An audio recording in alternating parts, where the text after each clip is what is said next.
Opening, just another day. Quiet ambient music, city sounds, alarm beeping. I never believed in ghosts. I mean, I've watched horror movies, listened to creepy stories on YouTube, sure. But that stuff doesn't happen in real life, right? I'm a graphic designer. I work remotely, live alone in a small studio apartment in a quiet neighborhood. Nothing special. But 3 weeks ago, something changed. It started small. So small, I thought I was imagining it. First suspicion, the charged phone. It was a Monday morning. I woke up late, rushed out of bed, grabbed my phone, and noticed it was fully charged, 100%. I paused. Had I charged it last night? I didn't remember plugging it in. I laughed it off, thought maybe I did it half asleep. But it kept happening. Night after night, I'd go to sleep without charging my phone. I'd even leave the charger unplugged or put it away completely. Yet every single morning, my phone was sitting fully charged beside my bed, every single morning. The unease grows. By the 4th day, it wasn't funny anymore. It was creepy. I called my friend Adam and told him. "Maybe your charger's possessed," he joked. "Free electricity? That's a win, bro." But I didn't laugh.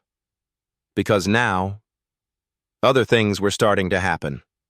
I'd leave my bedroom door open and wake up to find it closed. The window, slightly open for airflow, would be locked from the inside by morning. One night, I left a glass of water on my nightstand. The next morning, the glass was empty. Not spilled. Empty. Like someone drank it. Surveillance plan. That's when I knew I had to do something. So I set up an old smartphone in my living room. I placed my current phone on the coffee table. Charger in the kitchen drawer. Power switch off. I pressed record and went to bed. The footage. The next morning, same thing. My phone, fully charged, next to my pillow. Hands trembling, I grabbed the old phone and opened the footage. At first, nothing. Just darkness. Silent night. Then, at 3:11 a.m., something moved. A shadow crawled from under the couch. It was human-shaped, but distorted. Long fingers, thin arms, pale skin. It stood upright, crooked posture, and walked toward the kitchen. I watched in horror as it opened the drawer, took the charger, and walked to my phone. Plugged it in, waited. Then, it picked up the phone and walked off screen, toward my room. Fear sets in. I couldn't breathe. I ran out of my apartment, barefoot, in the middle of the street, called Adam in a panic. He drove over immediately. We went inside together. Everything looked normal.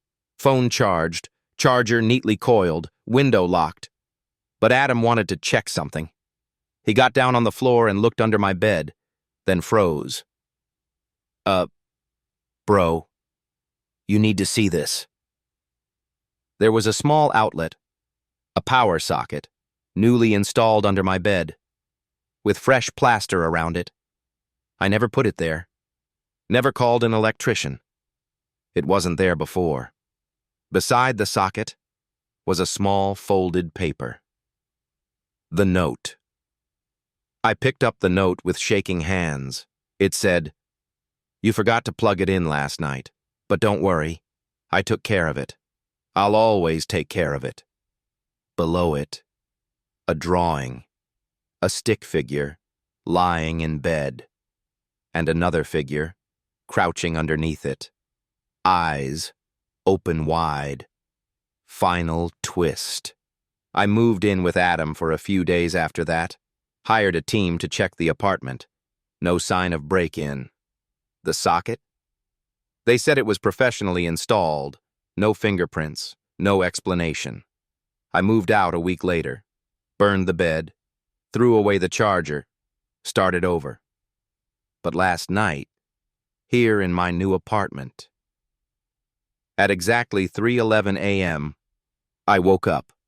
My phone was lying next to me, 100% charged, even though I left it in the kitchen, and taped the drawer shut. I ran to the kitchen, trembling.